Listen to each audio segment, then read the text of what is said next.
सबसे पहले तो जो आईपीओ खुला हुआ है जिसका आज आखिरी दिन है उस पर बात कर लेते हैं, क्योंकि रिस्पांस वहाँ पर काफ़ी शानदार देखने को मिल रहा है। शौर्य, कल का जो शानदार रिस्पांस था वो आज कंटिन्यू है?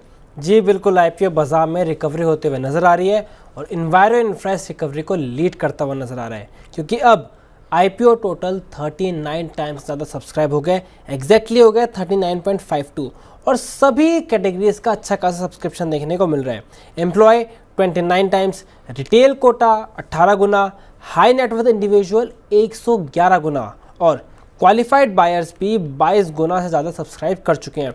ग्रे मार्केट में बात करें तो ग्रे मार्केट में कंपनी को 30% से ऊपर का प्रीमियम मिल रहा है। ऐसे टाइम में जब देखा है कि मार्केट का माहौल अच्छा नहीं है और हाल में ही लिस्टिंग काफ़ी ज़्यादा फ्लैट या एक तरह से कहें तो निराशाजनक ही रही है, कोई अच्छी लिस्टिंग नहीं मिली, लेकिन यहाँ पर ग्रे मार्केट इंडिकेट कर रहा है कि अच्छी लिस्टिंग देखने को मिल सकती है।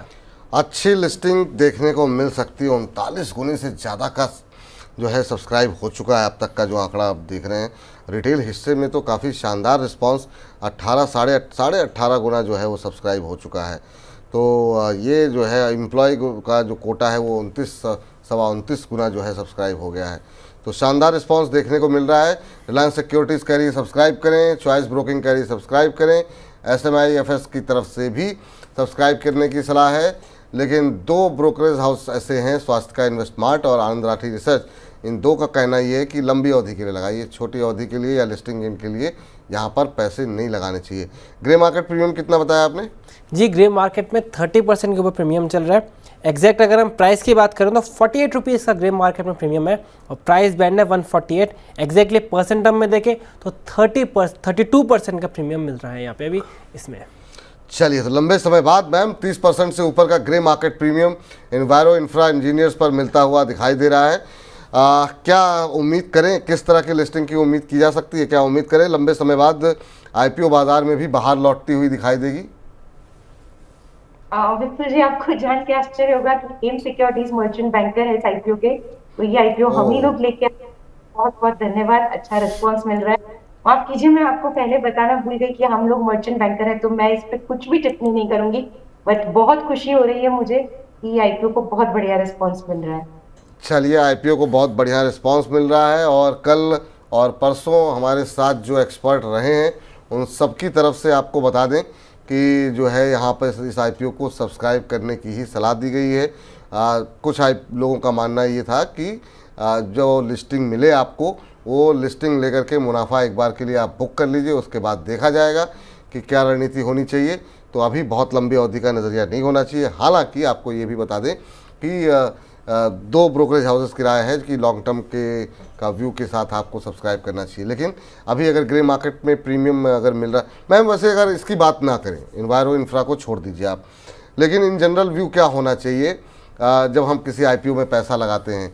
क्या फोकस इसी बात पे होना चाहिए कि लिस्टिंग पर जो मिले निकलो, या फिर छोड़ देना चाहिए? क्योंकि हमने ऐसे भी दर्शक देखे हैं जो सवाल पूछते रहते हैं कि आईपीओ में लिया था अब तक होल्ड कर रहे हैं और लॉस में हैं, तो क्या एक बार के लिए जो इस दिन लिस्टिंग के दिन का ही खेल रखा जाए? आपकी टिप्पणी क्या होगी इन जनरल? इसको छोड़ दीजिए। जी बिल्कुल, देखिए मैं एक और चीज बोलना चाहूंगी कि हम लोग जब भी आईपीओ लाते हैं वैल्यूएशन हम जरूर ध्यान में रखते हैं, और ये चीज आप अगर देखेंगे तो काफी इसमें भी ये देखने को मिलेगा।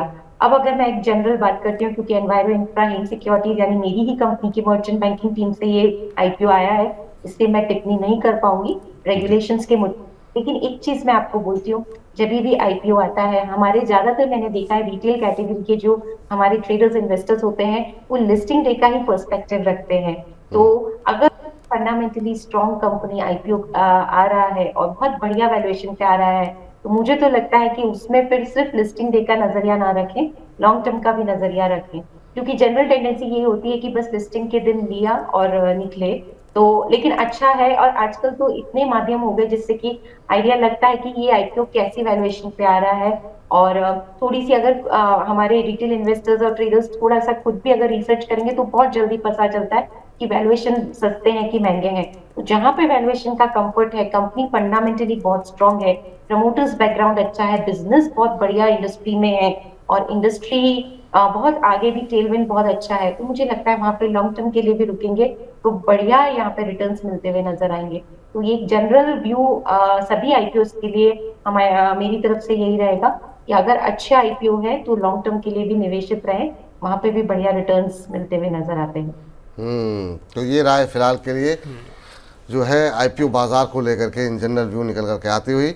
लेकिन यहाँ पर अभी तक हमने जिन एक्सपर्ट से बात की है, जो आप रेगुलर कार्यक्रम देख रहे होंगे, उनका व्यू पॉजिटिव है। तो इसका मतलब सब्सक्रिप्शन की सलाह यहाँ पर जो निचोड़ है आज की चर्चा का, और जो हमने पिछले 2-3 दिनों में चर्चा की है, उसका निचोड़ ये है कि बिल्कुल आप जो है लिस्टिंग के लिए अप्लाई करिए। लॉन्ग टर्म के लिए भी अप्लाई कर सकते हैं, लेकिन कोशिश ये कीजिए कि लिस्टिंग इन पर अगर अच्छा प्रीमियम मिलता है तो आपको एक बार के लिए प्रॉफिट जो है अपना बुक कर लें, वो ज़्यादा बेहतर रहेगा आपका।